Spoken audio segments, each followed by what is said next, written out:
गुरुर्ब्रह्मा गुरुर्विष्णुः गुरुर्देवो महेश्वरः गुरु साक्षात् परब्रह्म तस्मै श्री गुरवे नमः. तस्मै श्री गुरवे नमः. 14वा अध्याय सुरू करणार आहे आपण आज. गेल्या वेळेस आपण 13व्या अध्यायातले शेवटचे 3 श्लोक बघितले होते.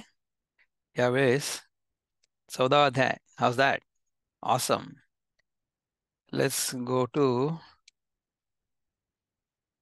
What Prabhupada has to say first.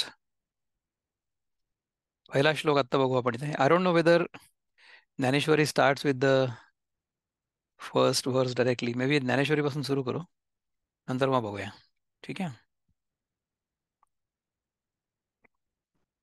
जय जय आचार्या समस्त सुरवर्या प्रज्ञा प्रभात सूर्या सुखोदया.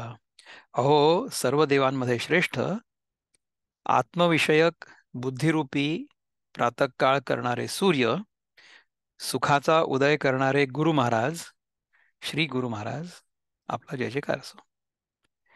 आपल्या गुरुदेवांना म्हणजे निवृत्तीनाथांना वंदन करून ज्ञानदेव महाराज आहे तर सुरू करणार आहे. जय जय सर्व विसावया सोहम भाव सुहावया नाना लोक हेलावया समुद्रातू. तुम्ही सर्व जगास विश्रांती स्थान आहात. मी ब्रह्म आहे अशा भावनेस सेवन करवणारे तुम्ही आहात. तुम्ही अनेक लोकरूपी लाटांचे समुद्र आहात. तुमचा जय जयकार असो. नाना लोक हेलावया. तुम्ही अनेक लोकरूपी लाटांचे समुद्र आहात. म्हणजे एकच ब्रह्म अनेक रूपांमध्ये आपल्याला दिसतंय. आणि कोणाच्या कृपेने दिसतंय? गुरुच्या कृपेने दिसतंय. ऐकेगा आर्तबंधू निरंतर कारुण्य सिंधू विशद विद्यावधू वल्लभाजी. पीडितांना संकटातून सोडवणारे, अखंड भरलेले म्हणजे कधीच ओहोटी नसलेले दयेचे समुद्र, शुद्ध विद्यारूप, अध्यात्म विद्यारूप, स्त्रीचे प्रियकर असे महाराज तुम्ही ऐका. म्हणजे ते आपली गीता म्हणजे ज्ञानेश्वरी आपल्या गुरूंना म्हणजे निवृत्तीनाथांना आपल्या भावाला ऐकवत आहेत. तू जया प्रती लपसी तया विश्व हे दाविसी प्रकटते करीसी आघवेची तू. तू ज्यांना लपतोस त्यांना हे जग दाखवतोस. म्हणजे ज्यांच्यामध्ये तुझ्या संबंधाने अज्ञान असतं त्यांना तुझं स्वरूप न दिसता जग दिसतं. आणि तू ज्यांना प्रकट होतोस त्यांना त्यावेळी सर्व तूच करतोस. म्हणजे ज्यांच्यामध्ये तुझ्या संबंधाने ज्ञान झालं असतं त्यांना जग न दिसताना सर्व तूच दिसतोस. आता ह्याच्यावर थोडंसं चिंतन करू आपण. आपला जो गुरु आहे त्याच्या कृपेने आपल्याला हे सगळं जग हे जग नसून ते एकच तत्व आहे, जग रूपाने प्रगट होत आहे असं दिसेल. असं व्हायला पाहिजे. That is what Kashmiri Shaivism is all about. की this entire world is manifestation and expansion of the self, चिद विलास. माझ्याच चैतन्याचा हा सगळा विस्तार पण आहे आणि विलास पण आहे. तर हे सगळं जग जर मला जग म्हणून दिसत असेल आणि मी त्याला जग म्हणत असेन तर ह्याचा अर्थ मी अज्ञानी आहे. परंतु हे सगळं जग म्हणजे ब्रह्माचाच विस्तार आहे आणि पर्यायाने माझाच विस्तार आहे. कसा माझा विस्तार आहे? कारण की ह्या सगळ्या जगाचं दर्शन मला माझ्या हात होत. हे गुरु आपल्याला समजावून सांगतो. मी हे कितीही वेळा जरी सांगितलं ना तरी सुद्धा मी ते सांगून थकणार नाही की बाहेरचं जग जे आपल्याला दिसतं आहे ते बाहेर नसून आपल्या आत आहे. बाहेर जे सगळं जग दिसतंय ना ते ईश्वराचं. We cannot exploit it, we cannot abuse it. हे सगळं जग माझं आहे, माझ्या उपभोगासाठी आहे. मी ह्याच्यापेक्षा वेगळा आहे आणि मी ह्याचा उपभोगता. आणि हे माझ्यासाठी उपभोग घेण्यासाठी असलेलं साधन. अशा प्रकारची जोपर्यंत माझ्या मनामध्ये भावना आहे तोपर्यंत मी अज्ञानी आहे. हे सर्वच्या सर्व जग ईश्वराचं आहे जोपर्यंत मी जागेपणी विचार करतोय तोपर्यंत. आणि जर खरंच विचार करून बघितलं तर हे सगळंच्या सगळं जग माझ्याच. माझ्यापेक्षा वेगळं अजिबात नाही. त्यामुळे ज्याप्रमाणे कोणीही स्वतःला इजा करून घेणार नाही, त्याचप्रमाणे मी जगाला अजिबात कुठल्याही प्रकारची इजा करणार नाही. जगाला मी कुठल्याही प्रकारचा त्रास देणार नाही. अशा प्रकारची दृढ भावना आपली झाली पाहिजे, की पुढिलाची दृष्टी चोरीजे, हा दृष्टिबंधू निभजे, परी नवल लाघव तुझे, जे आपण पे चोरे. दुसऱ्याची नजरबंदी करणं असा नजरबंदीचा खेळ म्हणजे गारुडी लोकांना उत्पन्न करता येतो, पण त्याला आपली स्वतःची नजरबंदी नाही करता येत. परंतु आपण आपल्याला चोरून राहणं म्हणजे स्वतःस स्वतः विषय न होणं, ही तुझी अद्भुत जादू आहे. म्हणजे कसं की आपण स्वतःला ओळखू नाही शकत. The way we can study the world, आपल्याला जगाचा जशा प्रकारे अभ्यास करता येऊ शकतो ऑब्जेक्टिव्हली, तसा आपण स्वतःचा अभ्यास नाही करू शकत. ही तुझी अद्भुत जादू आहे. गुरु व ब्रह्म हे जगतालाही आपलं भान होऊ देत नाहीत. आपण स्वतः ज्ञानरूप असल्यामुळे आपलं भानही आपल्या ठिकाणी घेत नाहीत. गुरु आणि ब्रह्म हे जगतालाही आपलं भान होऊ देत नाहीत. म्हणजे गुरु आणि ब्रह्म ह्या जगाला आपलं भान होऊ देत नाहीत आणि स्वतः ज्ञानरूप असल्यामुळे आपलं भानही आपल्या ठिकाणी घेत नाहीत. कसं कोड्यात सांगितलंय, गूढ सांगितलंय. हं? आपण स्वतः ज्ञानरूप असल्यामुळे आपलं भानही आपल्या ठिकाणी घेत नाहीत. म्हणजे कसं आहे की आपण स्वतःला ॲज अन ऑब्जेक्ट नाही बघू शकत. The way we can look at any object, म्हणजे आता ही डब्बी आहे समजा, ही डब्बी is an object. I know that this is a डब्बी आणि आय एम नॉट द डब्बी. म्हणजे काय झालं की ह्याच्यामध्ये मी अनुभव करता अनुभव घेतलेली वस्तू आणि मला त्याचा अनुभव झाला, ही त्रिपुटी कायम आहे. परंतु तशा प्रकारे आपल्या स्वतःचं ज्ञान होईल का? आपल्या स्वतःच्या वेगळेपणाचं भान चाललं जाणं, हेच खरं ज्ञान आहे. Where there is no sense of separateness. जी तूची तू सर्वायया, मा कोणा बोधू कोणा माया, ऐसिया आपे आप लागव्या नमो तुझ. कारण की या जगताला, या सर्व जगताला तूच तू आहेस. म्हणजे या जगात सर्व काही तूच आहेस. असं असून सुद्धा कोणाच्या ठिकाणी तुझं ज्ञान आहे, तर कोणाच्या ठिकाणी तुझ्या संबंधी माया आहे, म्हणजे अज्ञान आहे. असा जो तू स्वभावता जादूगार, त्या तुला नमस्कार असो. Excuse me. अशा प्रकारे समजा आपण सर्व जगाकडे, हे जग म्हणजे ब्रह्माचाच विस्तार आहे अशा प्रकारे बघितलं, तर त्याच्या प्रती आपल्या मनामध्ये नमस्काराच्या शिवाय दुसरी काही भावना येईल का? जाणो जगी आप बोले, ते तुझिया बोला सुरस झाले, तुझेनी क्षमत्व आले पृथ्वी येसी. आम्हाला असं वाटतं की जगामध्ये पाणी ओलं आहे. ते पाणी तुझ्या ओलेपणाने चांगलं द्रवयुक्त झालं आहे आणि पृथ्वीच्या ठिकाणी जी सहनशीलता आहे ती तुझ्या योगाने. पंचमहाभूतांची जी तन्मात्र आहेत किंवा त्यांच्या ज्या क्वालिटीज आहेत, त्यांचे जे गुणधर्म आहेत, ते सगळे तुझ्यामुळे म्हणजे ब्रह्मामुळे आहेत. रविचंद्रादी शुक्ती उदो करीती त्रिजगती, ते तुझी दीप्ती तेज तेजा. सूर्य आणि चंद्र इत्यादी शिंपले त्रैलोक्यात प्रकाश करतात. ह्या तेजस्वी पदार्थात असणारं जे तेज, ते तेज तुझ्यामुळे. चळवळीचे आणि ते दैविकेनी जी निजबळे, नभ तुझ माझी खेळ लपी तपी. वायू जी हालचाल करतो महाराज, ती तुमच्या बळाने करतो आणि आकाश तुमच्या स्वरूपामध्ये लपंडाव खेळतं. किंबहुना माया असोस, ज्ञानजी तुझे नि डोळस, असो वानणे सायास श्रुतीसी हे. फार काय सांगावं महाराज, अमर्याद असं जे माया ज्ञान म्हणजे संपूर्ण अन्यथा ज्ञान, त्याचेही प्रकाशक तुम्हीच आहात. हे तुमचं वर्णन राहू दे, कारण हे वर्णन करणं श्रुतीलाही कष्टप्रद आहे. आपल्याला जे काही कळतं जगाबद्दल म्हणा किंवा स्वतःबद्दल किंवा मायेबद्दल, माया म्हणजे जादूचा खेळ तुम्ही समजा. जादूच्या प्रयोगांचे जे मॅजिशियन्स असतात ना, आपल्याकडे येतात कधी कधी. ॲडव्हर्टाइजमेंट जी बघायचो मी लहानपणी, की जादूगार अमुक अमुक यांचं मायाजाल. म्हणजे काय की एखादी गोष्ट खरी नसली तरी सुद्धा ती खरी आहे असं भासवणं, याला म्हणतात मायाजाल.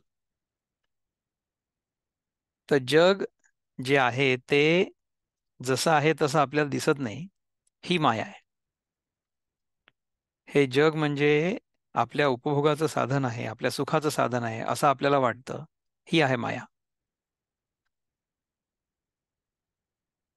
अच्छा, त्याच्यामध्ये उपयोगी माया पण आहे आणि अहितकारी पण माया आहे. म्हणजे जिने आपल्याला धोका होऊ शकतो, जिने आपलं हित होणार नाही, अहित, which will not be helpful, unhelpful माया, अशी पण आहे. आणि एक हेल्पफुल माया पण आहे,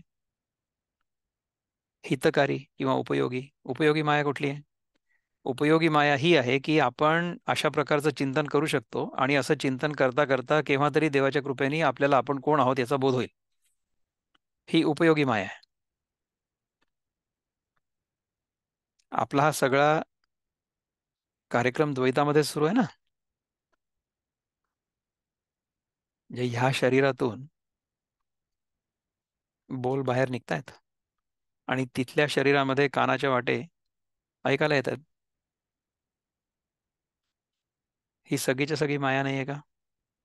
पण ही माया उपयोगी माया आहे. आपण गीतेचा अभ्यास करतो आहोत, आपण ज्ञानेश्वरीचा अभ्यास करतो आहोत. हा अभ्यास द्वैतामध्येच सुरू आहे. हे सगळं चिंतन द्वैतामध्ये सुरू आहे. त्यामुळे हे उपयोगी नाही आहे का? अवश्य आहे. माया उपयोगी असू शकते आणि ह्या उपयोगी मायेचा उपयोग अवश्य करावा. परंतु जी आपल्याला अडकवणारी माया आहे, तिच्यापासून आपण सावध राहावं. त्याच्यासाठी आपल्याला गीतेचा अभ्यास करायचा, त्याच्यासाठी आपल्याला ज्ञानेश्वरीचा अभ्यास करायचा. ह्याचा सगळा अभ्यास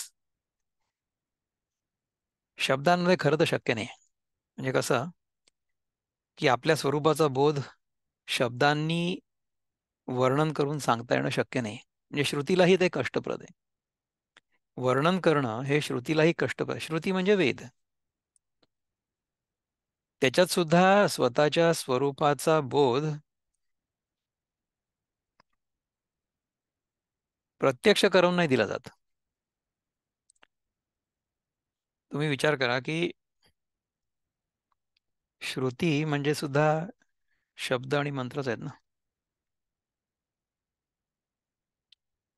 ते जे शब्द आहेत, ते जे मंत्र आहेत, त्यांच्यावर जर आपण मनन केलं तर त्या मननामुळे आपण तारले जाऊ किंवा आपण स्वतंत्र होऊ.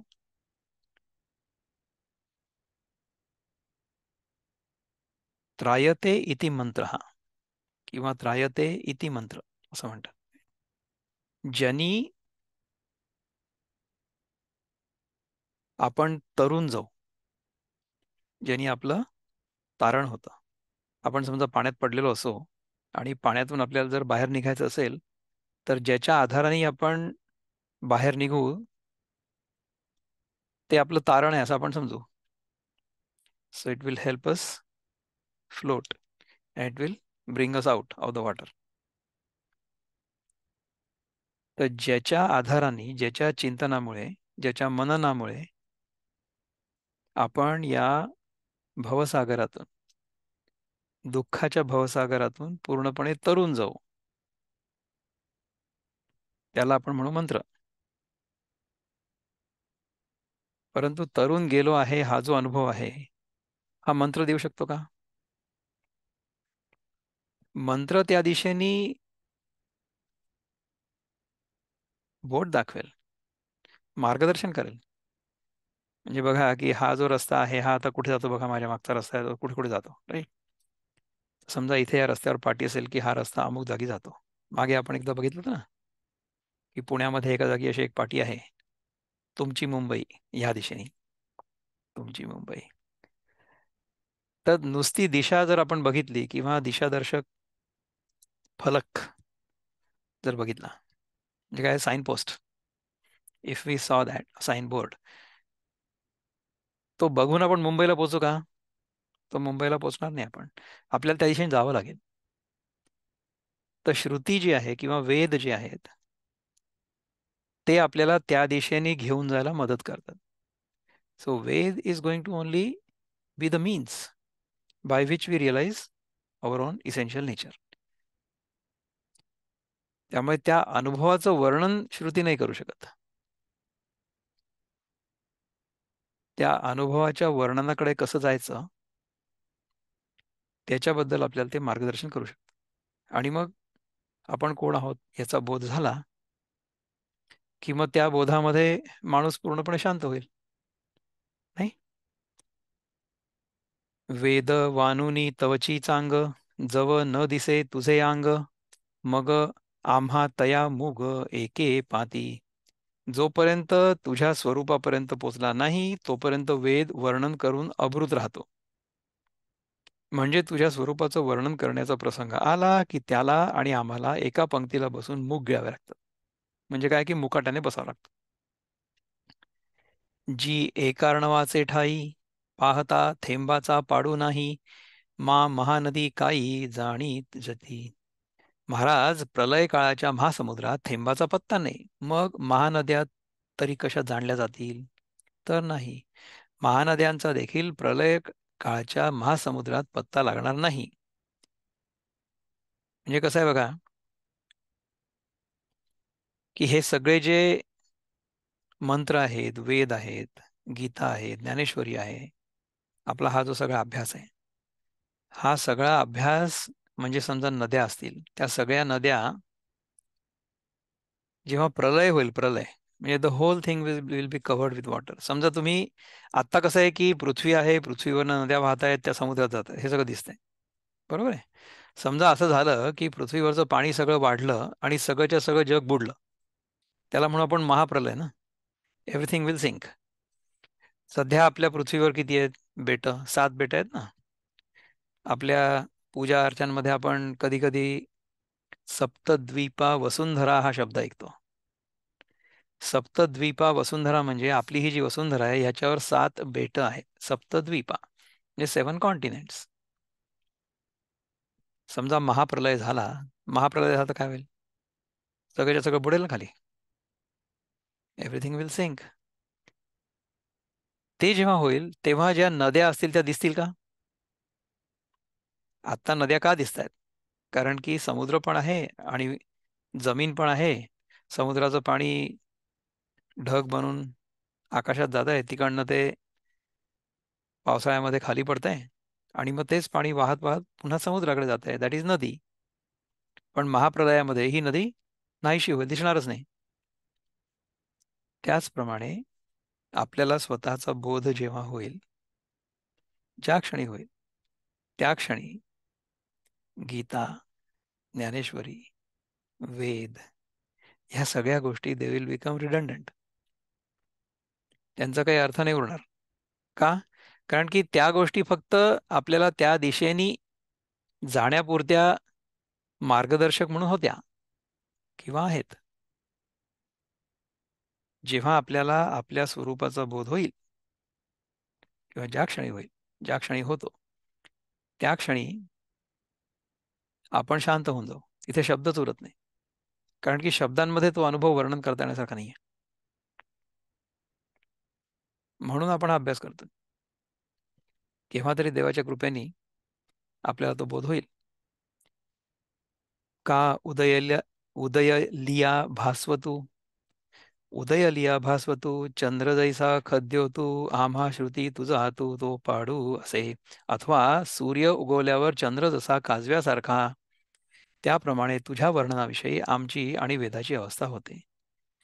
वेद आणि आम्ही, आम्ही दोघेही चंद्र कसा काजव्यासारखा होतो सूर्योदय झाल्यानंतर, तसं झालेली आमची अवस्था. आणि दुजया थावो मोडे, जेथ परेशी वैखरी बुडे, तो तू मा कोडे तोंडे, कोणे तोंडे वाना वासी.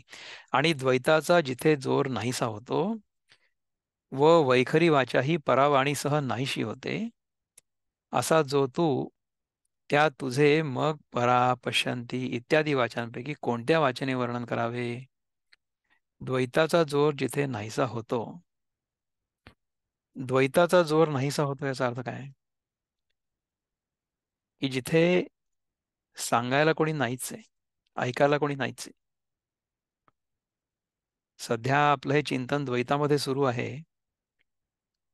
म्हणजे विक्रम पत्तरकीने तुम्हाला काहीतरी सांगतोय असं वाटेल ना. जिथे तो जोर संपेल, कुठे संपेल? हा आत्ताच्या आत्ता संपू शकतो. मला जर, मी विक्रम पत्तरकीने आहे आणि हे सगळं भाषण करतो असं जर वाटलं तर द्वैत आहे. पण जर माझी ही भावना असली की विक्रम पत्तरकिनेच्या माध्यमातून ज्ञानेश्वर महाराज, भगवंत, वेद स्वतः फक्त प्रकट होत आहेत, ह्याच्यात विक्रम पत्तरकिनेचं काहीही कर्तृत्व नाही. The individual Vikram Pattarkine is nobody. तुम्हाला जर असं वाटत असेल की दादा खूप चांगलं प्रवचन करतात, दादा काहीच करत नाही. I do nothing.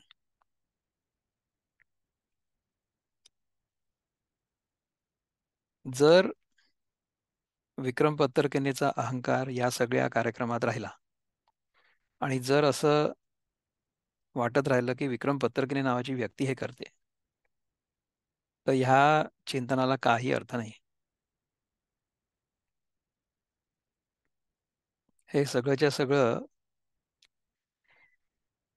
ज्ञानेश्वरीच्या कृपेमुळे, ज्ञानेश्वरांच्या कृपेमुळे, भगवंताच्या कृपेमुळे होत आहे. अशी माझी म्हणजे विक्रम पत्तरकिनेची भावना आहे. मी हे नाही करत.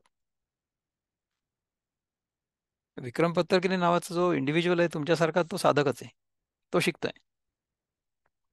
So Vikram Pattarkine is learning, but what is being said is not being said by Vikram Pattarkine. What is being said is being said by Dnyaneshwar Maharaj. आपण ते फक्त शिकायचा प्रयत्न करतोय. आणि मग तिथे परा, पश्यंती इत्यादी वाचांपैकी कुठल्या वाचेने वर्णन करावं? कारण तिथे वैखरी वाचाचाही परावाणी, वैखरी वाचा ही परावाणीसह नाहीशी होते. आपल्या तोंडातून जे काही शब्द निघतायत ना, दॅट इज वैखरी वाणी. वैखरी वाणी म्हणजे माझ्या तोंडातला शब्द तुम्हाला ऐकू येतो, दॅट इज वैखरी वाणी. त्याच्या मागे मध्यमा वाणी. मध्यमा वाणी म्हणजे I can hear what I am saying but you will not be able to hear what I am saying. म्हणजे माझ्या मनातल्या मनात समजा मी काही म्हटलं तर ते फक्त मला ऐकू येईल पण तुम्हाला ऐकू येणार नाही. दॅट इज मध्यमा वाणी. त्याच्या खालती पश्यंती वाणी. पश्यंती वाणीमध्ये शब्द आणि शब्दाचा अर्थ या दोन गोष्टी वेगळ्या झालेल्या नाही आहेत.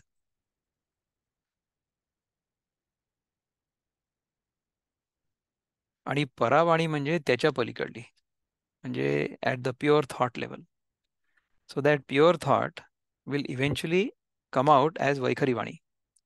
तर ह्या चारही वाणी ज्या आहेत त्या वाणींना हा जो बोध आहे किंवा हा जो अनुभव आहे याचं वर्णन करता येणं शक्य नाही आहे.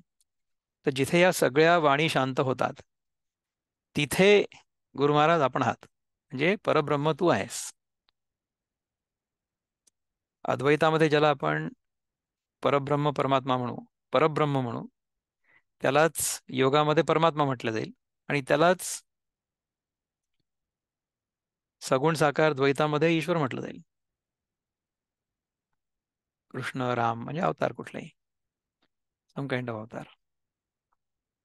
नुसतं ईश्वर समजा म्हटलं किंवा परमेश्वर म्हटलं किंवा परमात्मा म्हटलं तर त्याला गुण आहेत पण आकार नाही आहे.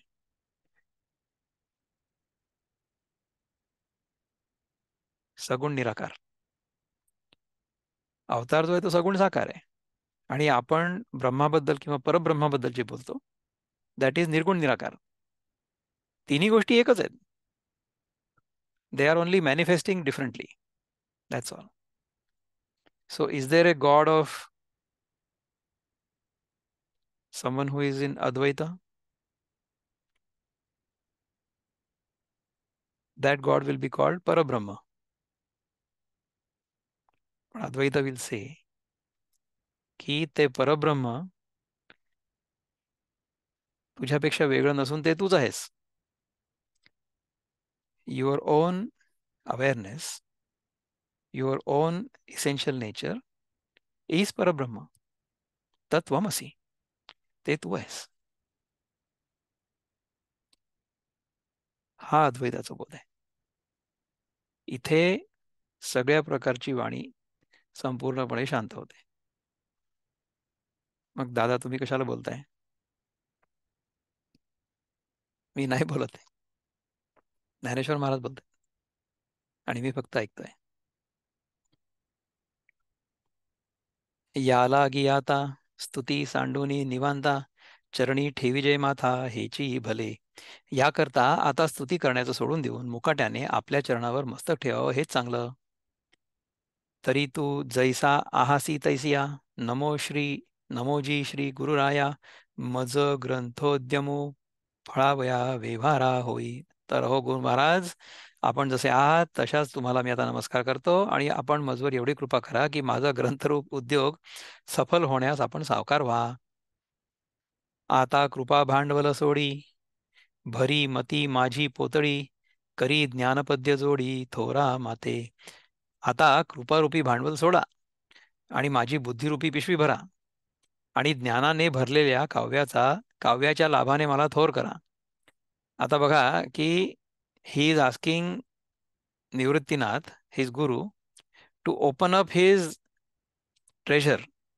गुरुला म्हटलं की तू सावकार आहेस, तुझ्याजवळ जे काही भांडवल आहे ते तू मला दे. म्हणजे मग काय की त्या भांडवलाने माझी पोतडी माझी पिशवी भर आणि मग मी तो ठेवा सगळ्यांना वाटेन. म्हणजे ज्ञानेश्वर महाराजांची संपूर्ण श्रद्धा अशी आहे की ते स्वतः ज्ञानेश्वरी लिहित नाहीयेत. त्यांना गुरुकृपेमुळे जी काही शक्ती प्राप्त झाली तिच्या आधाराने गीतेचा अनुवाद भावानुवाद 9,000 ओव्यांमध्ये प्रगट झाला. तर खरा साधक जो असेल ना तो स्वतः मी काय करतो आहे अशी भावना कधीही ठेवणार नाही. म्हणजे not just for appearing to be saying so in public but truly believing. जर मी असं म्हटलं की मी काही करत नाही, असं फक्त तोंड देखलं तुमच्याशी बोललो आणि मनातून जर माझी भावना असली की हे मी करतोय पण just to be polite I am saying की हे मी करत नाही, then I will be the fool of the highest order. याला आपण दंभ म्हणू. तर हा जो कार्यक्रम होतो आहे किंवा हे जे चिंतन होत आहे हे खरंच विक्रम पत्तरकीने करत नाही आहे अशी माझी प्रामाणिक भावना आहे. कारण की I am not that intelligent. The individual Vikram Pattarkine is not intelligent at all. Vikram Pattarkine ची जी बुद्धी आहे ती फार सीमित आहे.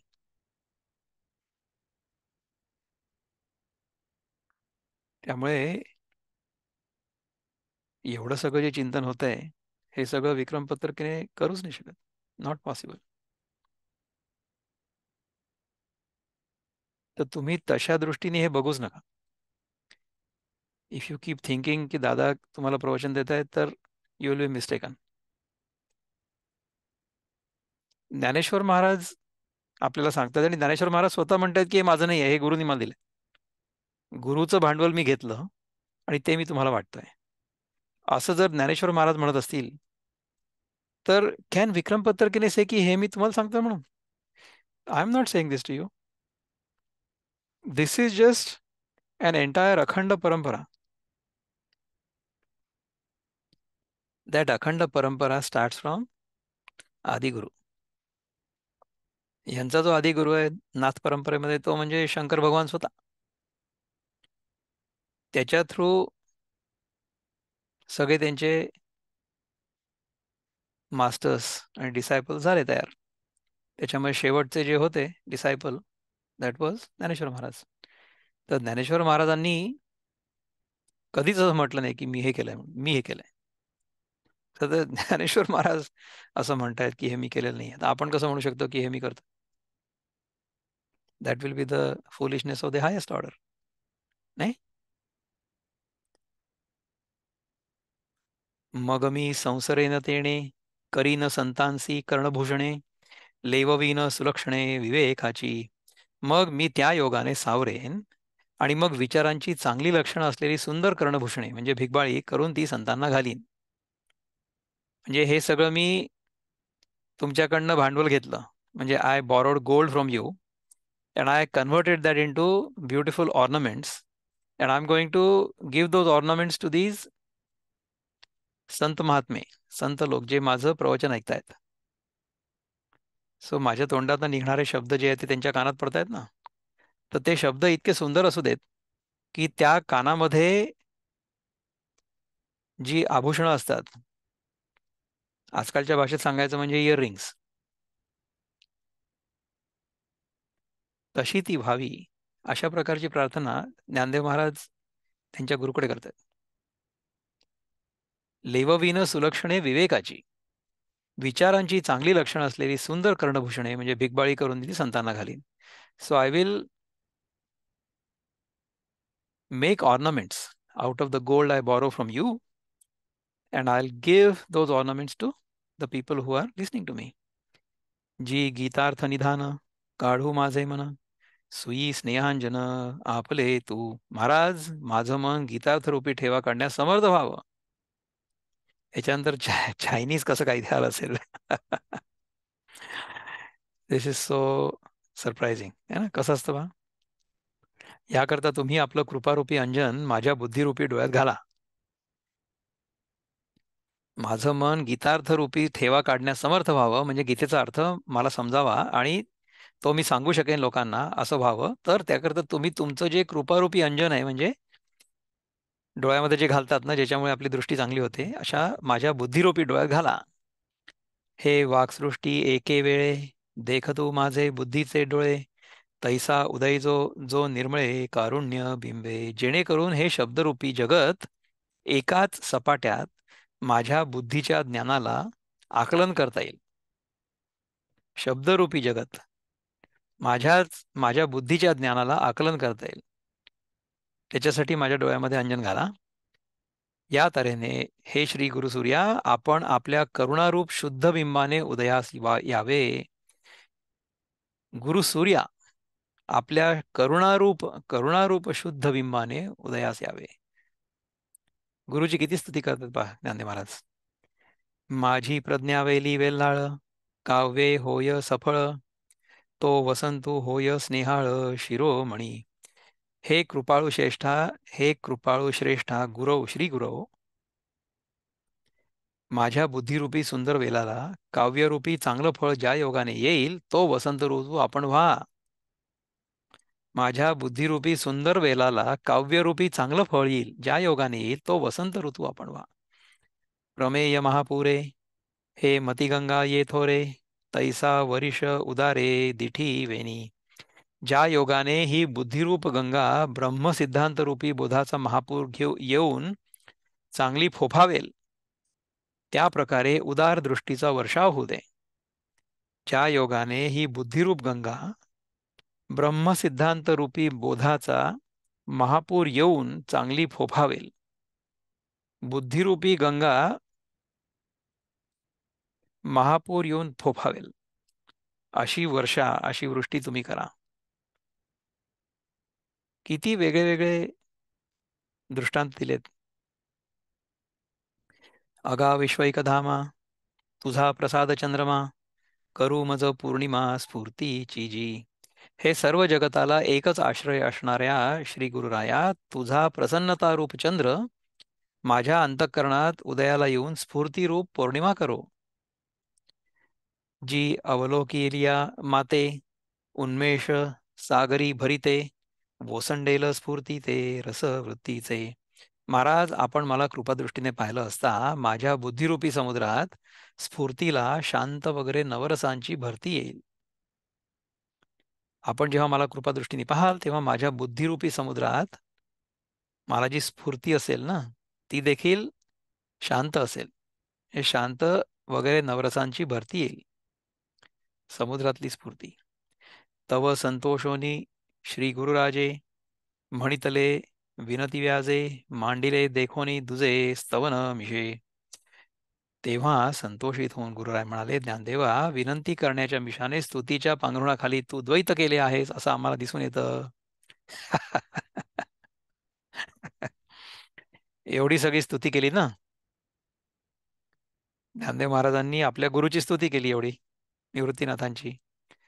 तर निवृत्तीनाथांनी त्याला चपत मारली. एवढी सगळी तू स्तुती केली म्हणजे काय केलं? तो द्वैतामध्ये आला.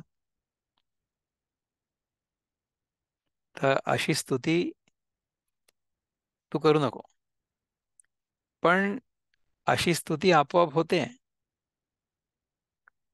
द्वैतामध्ये असताना, जागृतावस्थेमध्ये असताना, जेव्हा आपल्याला ही सगळी माया दिसते आहे, तेव्हा आपला गुरु आपल्यासमोर देहरूपाने दिसतो आहे, तेव्हा त्याच्यावरच्या असीम प्रेमामुळे आपल्या तोंडून अशी भाषा निघणारच आहे. त्याला तुम्ही काय करणार? पण तो गुरु त्याला जागा करतोय की तू हे खूप जास्त करतोय. You are getting stuck in द्वैता. Let's not do that. Let's go forward. हे असो आता वांजटा, तो ज्ञापनार्थ करुनी गोमटा, ग्रंथू दावी उत्कंठा भंगो निधी. हे वायफळ बोलणं आता राहू दे. गीतेतील ज्ञानरूपी विषय चांगला स्पष्ट करून गीता ग्रंथ सांग. श्रोत्यांची ऐकण्याविषयीची उत्कट इच्छा मोडू नकोस. हो काजी स्वामी, हेची पाहत होतो मी, जे श्रीमुखे म्हणा तुम्ही ग्रंथू सांगू. ग्रंथू सांग. स्वामी महाराज, अशी का आपली इच्छा आहे? मी ह्याचीच वाट बघत होतो की प्रभूंनी आपल्या मुखाने ग्रंथ सांग असं म्हणावं. सहजे दुर्वेचा डिरू, अंगेची तव अमरू, वरी आला पुरू पियुषाचा. हरळीची मुळी स्वभावत तर अंगाने अमर आहेच. तशात जर तिच्यावर आणखीन अमृताचा पूर आला तर मग तिच्या अमरपणाविषयी शंका धरणं नको. हरळीची मुळी ती स्वतः अंगाने अमर आहे असं म्हणतात, ठीक आहे. तर तिच्यावर जर आणखीन अमृताचा पूर आला तर काय होईल? तर तिच्या अमरपणाविषयी आपण शंका धरणं नकोच आहे, नाही का? तरी आता येणे प्रसादे, विन्यासे विदग्धे, मूळशास्त्रपदे वाखाणीण. तर आता ह्या श्री गुरूंच्या प्रसादाने मूळ जी गीताशास्त्रातली पद ती विस्ताराने चातुर्यपूर्वक वर्णन करीन. चातुर्यपूर्वक मी आता वर्णन करणार आहे. श्री गुरूंच्या प्रसादाने मूळ गीतेतली जी सगळी वचनं आहेत, ती सगळीच्या सगळी वचनं आता मी तुम्हाला सांगणार आहे. असं म्हणतात आहे, परिजीवा आतुलीकडे, जैसे संदेहाची डोणी बुडे, ना श्रवणी तरी चाडे वाढी दिसे. पण असं वर्णन करीन की जेणेकरून जीवाच्या आत असलेली संशयरूप होडी बुडून जाईल. म्हणजे संशय नाहीसे होतील. एवढंच नाही तर श्रवणाची इच्छा वाढलेली दिसेल. म्हणजे जितकं आपण हे ऐकू तितकं आपल्याला हे जास्त ऐकावं असं वाटेल. असं वर्णन करीन मी की जेणेकरून जीवाच्या आत असलेली संशयरूप होडी बुडून जाईल. आपल्या मनातला जो संशय आहे ना, स्वतःबद्दलचा, जगाबद्दलचा, ईश्वराबद्दलचा, तो सगळा संशय बुडून जाईल. संशय नाहीसे होतील. एवढंच नाही तर श्रवणाची इच्छा वाढलेली दिसेल. तैसी बोली साचारी, अवतरो माझी माधुरी, माले मागुनी घरी गुरु कृपेच्या. श्री गुरुकृपेच्या घरात कर्जफेडीची भिक्षा मागून माझ्या भाषणात त्या प्रकारची करी करी करी करी नाही, खरी खरी पाहिजे, गोडी प्रगट हो. श्री गुरुच्या कृपेच्या घरात कर्जफेडीची भिक्षा मागून माझ्या भाषणात त्या प्रकारची खरी खरी गोडी प्रकट हो. तरी मागा त्रयोदशी अध्यायी गोठी ऐसी श्रीकृष्ण अर्जुनैसी श्रीकृष्ण अर्जुनैसी चावळले चावळले. तर मागे 13व्या अध्यायात श्रीकृष्ण अर्जुनाला अशी गोष्ट बोलले. काय बोलले? जे क्षेत्र क्षेत्रज्ञ योगे होई जे जेणे येणे जगे आत्मा गुणसंगे संसारिया, की हे जग क्षेत्र आणि क्षेत्रज्ञ यांच्या संबंधाने उत्पन्न होतं आणि आत्मा हा गुणांच्या तादात्म्याने संसारी झालेला आहे.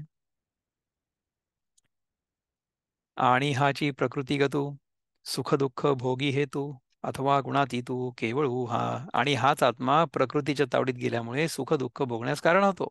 त्याला सुख दुःखाचा भोग होतो. एरवी खरोखर पाहिलं तर हा केवळ गुणातीतच आहे. तरी कैसा पा असंगासंगू कोणतो क्षेत्र क्षेत्रज्ञा योगू सुखदुःखादी भोगू केवी तया. तर असंगाला संग कसा आणि क्षेत्र क्षेत्रज्ञ यामधील संबंध तो कोणता आणि त्याला सुखदुःखादी भोग कसे? गुण ते कैसे किती बांधती कवणे रीती ना तरी गुणातीती चिन्हे काही. गुण ते कसे आणि किती आहेत आणि ते आत्म्याला कोणत्या प्रकाराने बद्ध करतात अथवा गुणातीताची लक्षणं काय आहेत?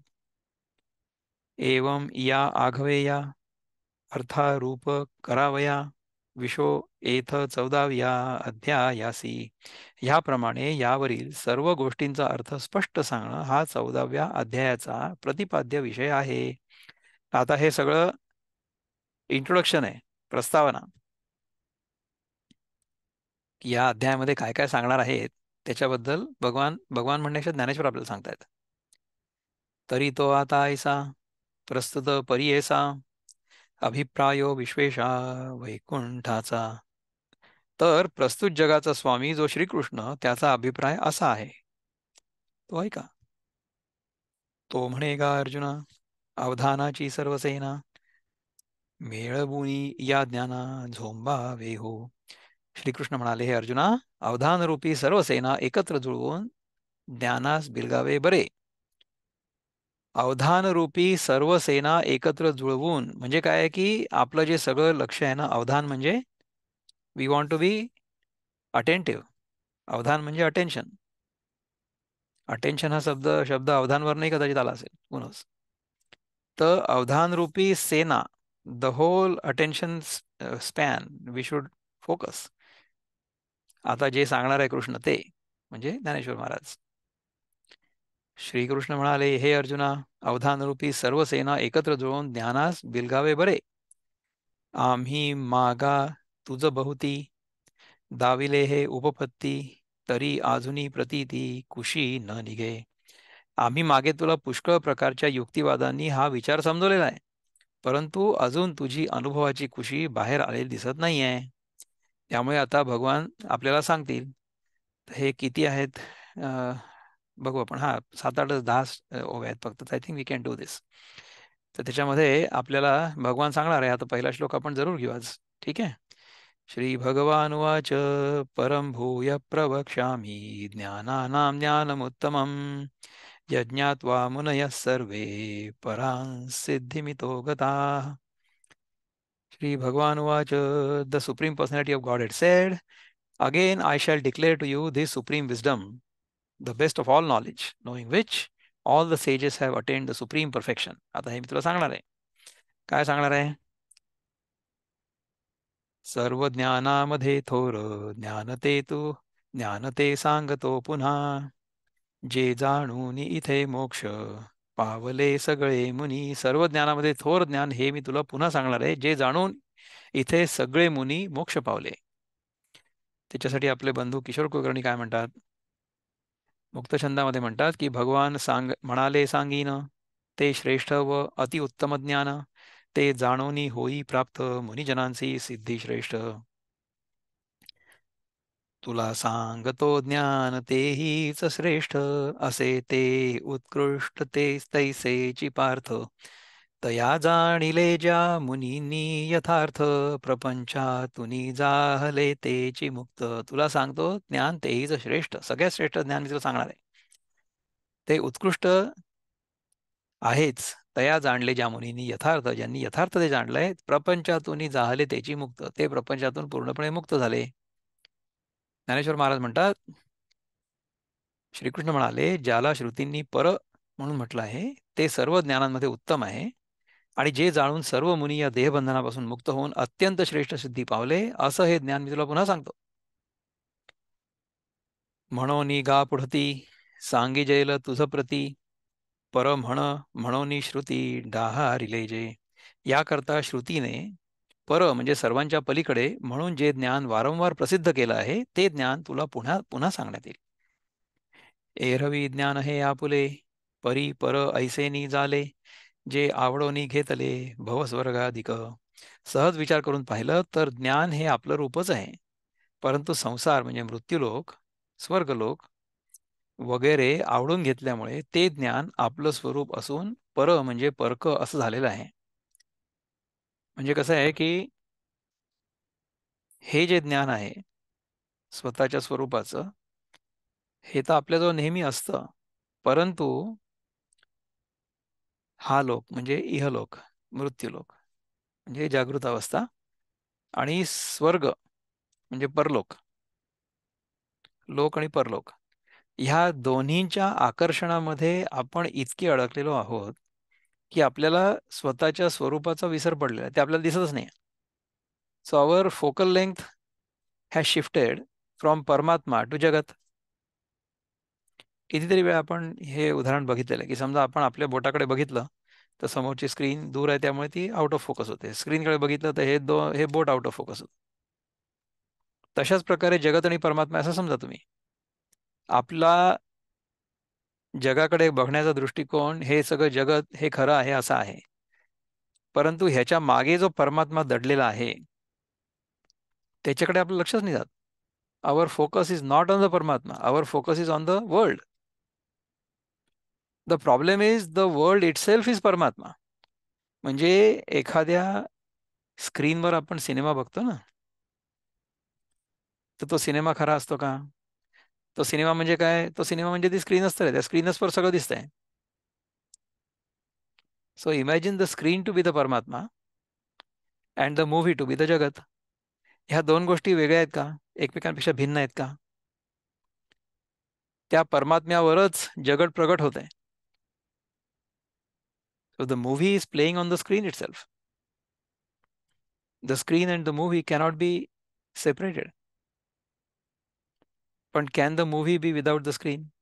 The movie cannot be without the screen.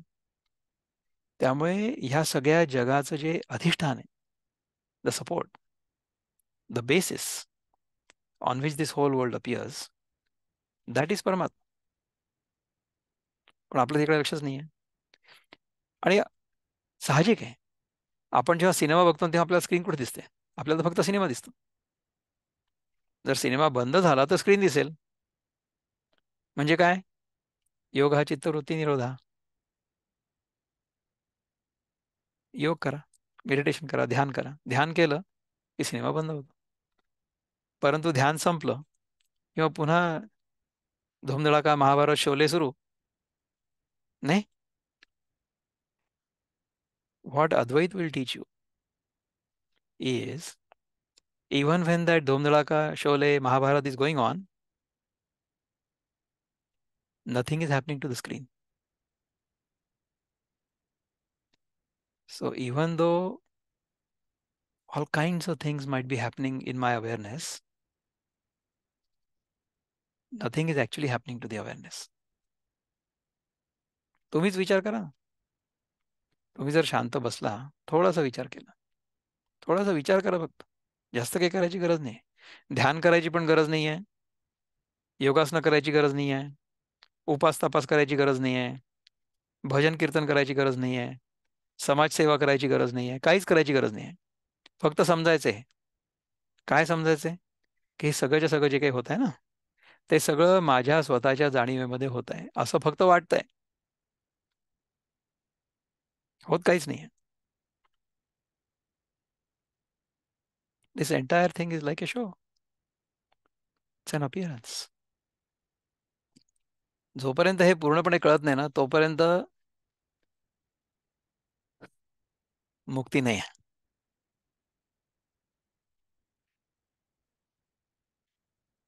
एरवी ज्ञान हे आपुले, परीपर ऐसेनी झाले, जे आवडोनी घेतले भवस्वर्ग अधिक. सहज विचार करून पाहिलं तर ज्ञान हे आपलं रूपच आहे, परंतु संसार म्हणजे मृत्यूलोक, स्वर्गलोक वगैरे आवडून घेतल्यामुळे ते ज्ञान आपलं स्वरूप असून सुद्धा पर म्हणजे परकस झालेलं आहे. अगायाची कारणे हे उत्तम सर्वापरी मी म्हणे, जे वन्ही हे तृणे ये रे ज्ञाने. हे ज्ञान अग्नी व इतर ज्ञाने ही गवत आहेत.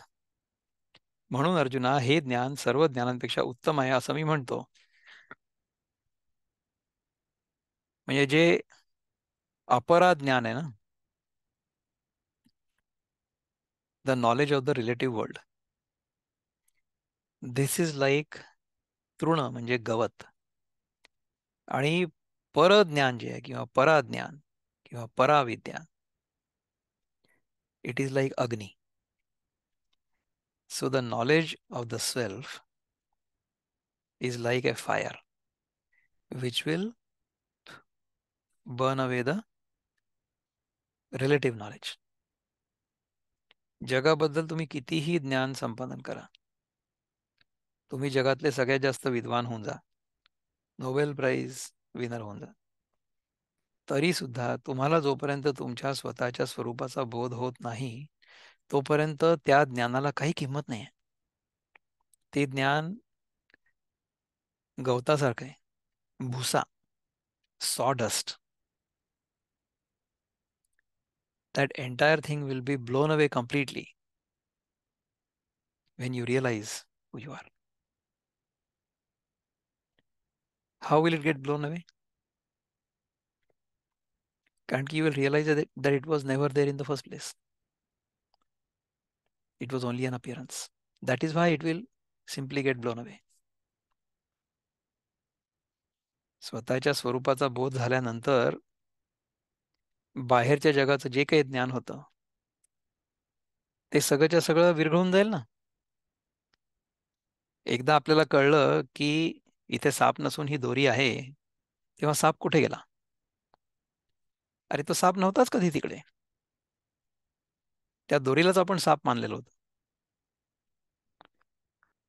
So the rope was appearing like a snake, whereas there was no snake. बरं, पूर्ण अंधार असेल तेव्हा सुद्धा तुम्हाला साप दिसणार नाही, काही दिसणार नाही. केव्हा? Wien your fast asleep. संपूर्ण अज्ञानामध्ये तुम्हाला तो दोर आहे की तो साप आहे ह्याच्याबद्दल काही शंकाच राहणार नाही, म्हणजे काही दिसणारच नाही. You will neither see the rope nor the snake. ज्याला अजिबात शंकाच नाहीये की हा साप आहे की दोरी आहे, तो पूर्णपणे झोपलेला आहे. ज्याला थोडीफार शंका आहे की इथे साप आहे की दोरी आहे, तो म्हणजे थोडासा अर्धवट जागा झालेला आहे. आणि जो खरंच शोधायला निघालेला आहे आणि त्याला हे लक्षात आलं की इथे साप नव्हता, इथे दोरीच आहे, तो खरा जागा झालाय. मग त्याला त्याची भीती नाही वाटणार. अरे तो दोरच तर होता नेहमी.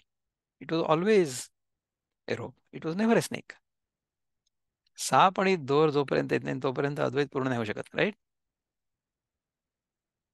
जिये भव स्वर्गाते जाणती, यागची चांग म्हणती, पारखी फुडी आथी भेदी जया. जी इतर ज्ञाने संसाराला आणि स्वर्गाला विषय करतात आणि यज्ञ चांगले असं म्हणतात आणि द्वैतभावाची ज्यांना ओळख असते, तिये आघवीची ज्ञाने केली येणे स्वप्ने, जैसा वातोर्मी गगने गिळिजती अंती. ती सर्व ज्ञाने या ज्ञानाने स्वप्नासारखी मिथ्या केली आहेत. ज्याप्रमाणे वाऱ्याच्या लाटा अखेरीस आकाशाकडून गिळल्या जातात,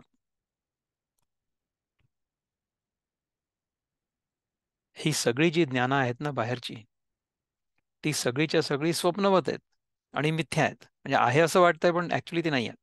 so they appear to be but they are not. ह्याचा अर्थ हा आहे का की आपल्याला जे काही जगाबद्दलचं ज्ञान आहे त्याचा काही उपयोग करू नये? बिलकुल करावा.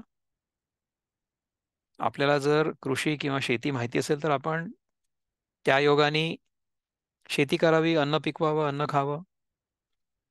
सगळ्यांनी समृद्ध व्हावं, हे सगळं करावं. परंतु आपलं जे अंतिम ध्येय आहे, ते ध्येय म्हणजे आपल्या स्वतःच्या स्वरूपाची ओळख, सेल्फ रिअलायझेशन. का उदिते रश्मिराजे, लोपिली चंद्रादितेजे, नाना प्रळयांबुमाजे नदी नद, अथवा सूर्य उगवला असता जशी चंद्राधिक तेजे लोपतात, सूर्य उगवला की चंद्र लोपतो. अथवा प्रलय काळाच्या पाण्याच्या महापुराने जसे नदी व नद नाहीसे होतात. प्रलय जर झाला तर नदी वगैरे दिसणारच नाही तुम्हाला. तैसे येणे पाहले या, ज्ञानजात जायलया, म्हणून या धनंजया उत्तम हे. अर्जुना, त्याप्रमाणे हे ज्ञान उदय पावलं असताना इतर सर्व ज्ञाने लयाला जातात. So once you realise your own true self, त्याच्यानंतर बाकीची जी ज्ञान आहेत ती सगळी लयाला जातात. सो म्हणजे काय की त्यांच्याबद्दल तुमच्या मनातलं महत्त्व चाललं जातं. म्हणून अर्जुना, हे ज्ञान उत्तम आहे. अनादि जे मुक्तता, आपुली असे पंडुसुता, तो मोक्षू हाता येता होय जेणे. अर्जुना, आपली जी अनादि मुक्तता आहे, म्हणजे मी मुक्तच आहे, मी बंधनात नव्हतोच कधी किंवा नाहीच आहे, ती मुक्तता या ज्ञानाने हस्तगत होते. So you will realise that you have always been free. जयाची या प्रतीती, विचारवीरी समस्ती, नेदिजेची संस्कृती माथा उधवू. ज्याच्या अनुभवाने सर्व विचारशूर पुरुष संसाराला डोकंवर काढूच देत नाही. जर आपल्याला स्वतःच्या स्वरूपाचा बोध झाला तर संसाराला आपण वर चढूच देत नाही, म्हणजे संसाराला डोकं वर काढू देत नाही. So samsara will not become important in our life at all if we realise our own essential nature. मने मन घालूनी मागे, विश्रांती जालिया अंगे, ते देही देहाजोगे होती चीना. ते विचारशूर पुरुष आपली विषयांकडे असलेली मनाची प्रवृत्ती मनानेच मागे हटवून अंगाने विश्रांती म्हणजे स्वतः ब्रह्मरूप झाल्यावर जरी देत असतात, तरी पण जरी देहात असतात तरी पण ते देहाजोगे होत नाहीत, म्हणजे देहा एवढंच आपल्याला समजत नाहीत. So their consciousness will expand beyond their body consciousness. They will no longer consider themselves to be the body. मग ते देहाचे बेळे ओलांडूनी एकेची वेळे, सवतुकी कांटाळे माझे झाले. मग दुबेळके म्हणजे काय, दुबेळके काय हा शब्द मला माहित नाही, मे बी अनदर टायपो. स्थूल आणि सूक्ष्म देह एकाच वेळेला ओलांडून देहाचे बेळे, अच्छा म्हणजे देहाचं बेळे, देह आणि स्थूल आणि सूक्ष्म देह दोन्ही एकाच वेळेला ओलांडून म्हणजे निराश करून, म्हणजे काय की मी देह नाहीये हे पण कळलं पाहिजे आणि मी जीव आहे हे पण नाही कळलं, हे मी जीवन नाहीये हे पण कळलं पाहिजे. सो देहबुद्धीचा निराश आणि जीवभावाच्या भ्रांतीची पूर्णपणे समाप्ती एकाच वेळेला ओलांडून निराश करून ते पुरुष वजनात माझ्या बरोबरीचे झाले. अशा प्रकारे समजा आपल्याला स्वतःच्या स्वरूपाचा बोध झाला तर कृष्ण काय म्हणतायत की they have become one with me, ते माझ्या बरोबरीचे झाले. म्हणजे काय की आपली इंडिव्हिज्युअल कॉन्शियसनेस आणि कृष्णा कॉन्शियसनेस हॅव मर्ज्ड. म्हणजे हे कळलेलं आहे ह्या इंडिव्हिज्युअल कॉन्शियसनेसला की ही इंडिव्हिज्युअल कॉन्शियसनेस ही वेगळी नाही आहे, it is identical with Krishna consciousness. अशा प्रकारच्या बोधामध्ये आपण नेहमी राहावं, अशा प्रकारची प्रार्थना करून आत्तापुरता आपण इथे थांबू. ओम पूर्णमद पूर्णमिदं पूर्णात् पूर्णमुदच्यते पूर्णस्य पूर्णमादाय पूर्णमेवावशिष्यते. ओम शांति शांति शांति. हरि ओम. श्री गुरुभ्यो नमः. हरि ओम. नमस्कार.